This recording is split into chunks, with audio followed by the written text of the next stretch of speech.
tout le monde, bienvenue à une autre petite vidéo que je voulais faire rapidement pour vous parler. On ne peut pas passer à côté. Là. Écoutez, nous ici, au Québec, on a passé ce qu'on appelle en zone rouge. C'est-à-dire que on a plusieurs niveaux d'alerte, si vous voulez. On a le vert, le jaune, orange et rouge. Rouge étant l'alerte la plus élevée et qui amène beaucoup de contraintes dans les déplacements, etc. Alors, ce que ça veut dire pour nous ici au Québec, ça veut dire tout simplement, comme presque partout dans le monde, nous sommes en deuxième vague pour le COVID. J'ai l'impression que Whisky veut se placer. Monsieur son fauteuil. Écoutez, ça amène beaucoup de répercussions. Il y a une tollée de choses qui se disent à ce sujet, souvent avec raison. Les écoles restent ouvertes et pourtant, selon moi, là, je peux me tromper, je suis loin d'être un expert, mais il y a quelque chose qui ne fonctionne pas là-dedans parce que les enfants à l'école même, à l'intérieur des écoles, ont soit des plexiglas pour séparer les uns des autres et ou des masques. Lorsqu'ils sortent de l'école, qu'attendent l'autobus scolaire, souvent, ils ne sont pas tenus de garder leur masque. Alors, tous les enfants enlèvent leur masque. Ils se tiennent tous en tapant. Ils se tiennent tous ensemble. Alors, évidemment, vous comprenez comme moi que la conséquence est inévitable. Hein? Il y a une propagation qui va se faire et qui s'est faite. D'ailleurs, dans ma région ici, quelques écoles ont dû fermer justement à cause d'éclosions. En même temps, le gouvernement ne peut pas être parfait. On ne peut pas tout fermer. Mais en même temps, il y a des non-sens que je trouve, comme les gyms sont restés ouverts.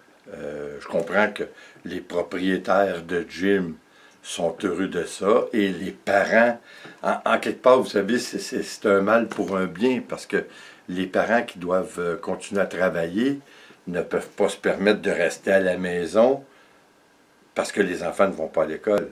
C'est pas si simple que ça, tout ça, là.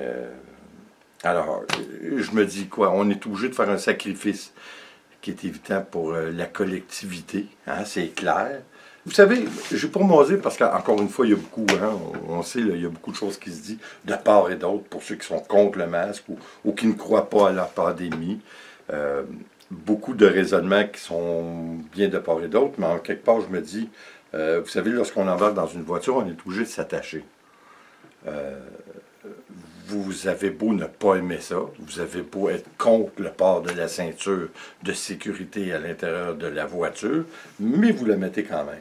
Alors je me dis, pour le rôle social que nous avons tous, pour la responsabilité, devrais-je dire, sociale, on peut être contre le masque, mais écoutez, on doit le porter. Hein? Il me semble que c'est aussi simple que ça. C'est comme la limite de vitesse sur nos autoroutes, c'est 100 km/h. On ne peut ne pas être d'accord avec ça, la dépasser un petit peu, ou vouloir que la limite de vitesse soit augmentée, mais on la respecte. Hein? En quelque part, c'est ça, je me dis, il y a beaucoup de choses dans la société c'est un droit légitime que nous avons dans les sociétés dans lesquelles on vit, de ne pas être d'accord par certaines choses, mais encore faut-il respecter les consignes et les règlements. C'est la moindre des choses. Et puis, encore une fois, souvent l'exemple a été pris de la Suède. C'est vrai que la Suède, ils n'ont pas eu beaucoup de cas. Ils n'ont presque rien depuis quelques mois. Et pourtant, ils ne portent pas le masque. Par contre, c'est une société que je dirais qui est quand même assez obéissante et assez structurée dans le sens que, malgré le fait qu'ils ne portent pas de masque, ils respectent les consignes de distanciation de façon incroyable. Les transports publics ont certaines heures pour ne pas engorger le système et qu'il y a trop de monde. Les écoles ont juste été réouvertes pour les moins de 16 ans depuis la mi-août. Alors, et puis les personnes âgées, on leur suggère fortement de s'auto-isoler. Ce que les gens écoutent. est-ce que nos sociétés feraient pareil? C'est clair que non, là. Il n'y a personne qui écoute. On a des rebelles un peu partout. On peut le comprendre. C'est notre droit légitime, encore une fois. Mais est-ce que ça nous cause pas plus de dommages que de bien? Je crois que peut-être on en est là parce que justement, ça cause plus de dommages. On peut en discuter longtemps. Hein? C'est un peu comme parler de politique ou de religion. Si vous avez un penchant de côté, c'est dur de faire pencher la personne qui est de l'autre côté complètement. Je crois que c'est compliqué. Je crois que nous avons une responsabilité sociale, par contre, d'essayer de faire pour le mieux. Il y a beaucoup de choses que je ne comprends pas. En fait, que je comprends pas. Là, ici, on a fermé les restaurants. Ce que ça implique pour nous, la zone rouge, on n'a plus le droit de se visiter entre nous, que ce soit à l'extérieur ou à l'intérieur. Nous ne sommes pas confinés. Nous pouvons aller travailler aux endroits, évidemment, qui sont encore ouverts, mais on n'a vraiment pas le droit de se visiter, que ce soit de la famille ou il n'y a aucun droit. Une personne vivant seule a le droit à la visite d'une seule et unique personne. Les régions qui sont rouges vont être quand même vérifiées. C'est-à-dire que vous ne pouvez pas sortir de la zone et vous ne pouvez pas rentrer. C'est-à-dire que vous pouvez le faire, mais avec de bonnes raisons, de très bonnes raisons. Beaucoup, comme je vous dis, les restaurants sont fermés, les salles de cinéma et quelques autres commerces sont fermés. Ce que je ne comprends pas, encore une fois, ce que j'allais dire, c'est que la restauration, c'est le commerce le plus fragile dans notre société. Déjà, c'est très dur de réussir dans la restauration. En temps normal, un restaurant sur 5, je crois, ou même plus que ça, réussit et est encore ouvert après quelques années. Alors imaginez-vous, avec l'isolation que nous avons eue au mois de mars, lors du confinement, il y a plus de 10% des restaurants qui ont dû fermer. Puis là, il y en a eu plus. Là. Présentement, il y a beaucoup de restaurants qui vivaient par la peau du bip-bip. Hein? Ça, c'est clair. Alors, est-ce qu'ils vont survivre? Parce que là, ce que je suis obligé de vous dire, peut-être très important, la zone rouge, l'alerte 4, hein, rouge, est du 1er octobre au 28 octobre. Alors, les restaurants qui avaient de la difficulté à survivre déjà, vont-ils pouvoir le faire malgré les incitatifs du gouvernement et de l'aide apportée? Vous savez, l'aide apportée du gouvernement, je crois, du gouvernement fédéral, c'est de l'ordre de 80% pour les restaurateurs. Mais comme je vous dis, déjà que les restaurateurs vivent, sont près de mourir hein, de façon commerciale. Est-ce qu'ils vont pouvoir survivre même avec 80%? Et là, on ne parle pas des employés que déjà plusieurs avaient quitté parce qu'ils ne pouvaient pas se permettre. Il y a eu toutes sortes de choses qui arrivent. Alors, on ne sait pas vraiment qu'est-ce qui va arriver avec tout ça. Comme je vous dis, la Suède aurait été un exemple probablement à suivre. Mais est-ce que nos sociétés sont assez disciplinées pour suivre les consignes? Je ne crois pas, malheureusement.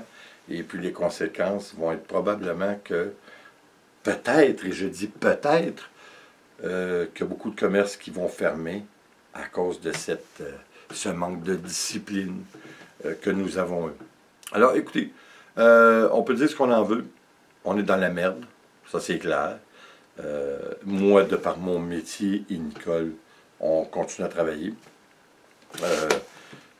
Évidemment, nous avons perdu des clients cette année et j'ai bien peur que ça continue parce que, écoutez, là, il y a tellement de contraintes de tous bords et de tous côtés qu'on ne sait pas jusqu'à quel point les conséquences vont être après ce confinement. Ben, pas ce confinement, mais cette restriction du niveau 4 des zones rouges que nous avons au Québec. Et puis, faut-il encore que ça se replace dans les 28 jours? Parce que si ça ne se replace pas, on va peut-être remettre ça encore. Vous savez, j'ai des amis qui travaillent un peu dans le milieu et puis il y en a certains qui disent qu'ils n'y croient même pas que ça va être replacé pour 2022. J'espère que, soyons quand même positifs, mais Est-ce que c'est d'être réaliste ou d'être fataliste? Je ne sais pas, mais clairement, on a un problème. Hein? Alors, écoutez, par cette belle journée pluvieuse, je voulais vous parler de ce qu'on vit ici, de ce qu'on vit un peu partout. On va voir ce qui va se passer avec la deuxième vague qui sévit un peu partout dans le monde. Espérons que ça soit de courte durée. Espérons seulement qu'on puisse revenir à une certaine normalité, qu'on commence à avoir des doutes à croire qu'on va revenir à un point de départ. Puis on ne parle pas, comme on disait, du climat et des soubresauts de ma nature, que ça semble pas très jojo. Là-dessus, je vous dis, bonne fin de semaine. Malheureusement, mon vidéo prend tellement de temps avec mon Internet qui est exécrable. Peut-être que je vais vous voir et vous parler avec ces vidéos seulement que dimanche. J'espère que vous avez passé une belle fin de semaine. Et peut-être on va se parler samedi. À ce moment-là, je vous dis bonne fin de semaine. Là-dessus, on vient avec des vidéos qui sont assez intéressantes la semaine prochaine, ou dans quelques jours, hein? De peinture, encore une fois. On va essayer de dépasser les normes ou ce qu'on voit usuellement. Je pense que ça va être intéressant. Alors écoutez, comme toujours, s'il vous plaît, abonnez-vous, laissez un commentaire et partagez. C'est toujours apprécié. En mon nom, Nicolas Whisky, je vous dis attention à vous, puis on se revoit au prochain vidéo. Ciao.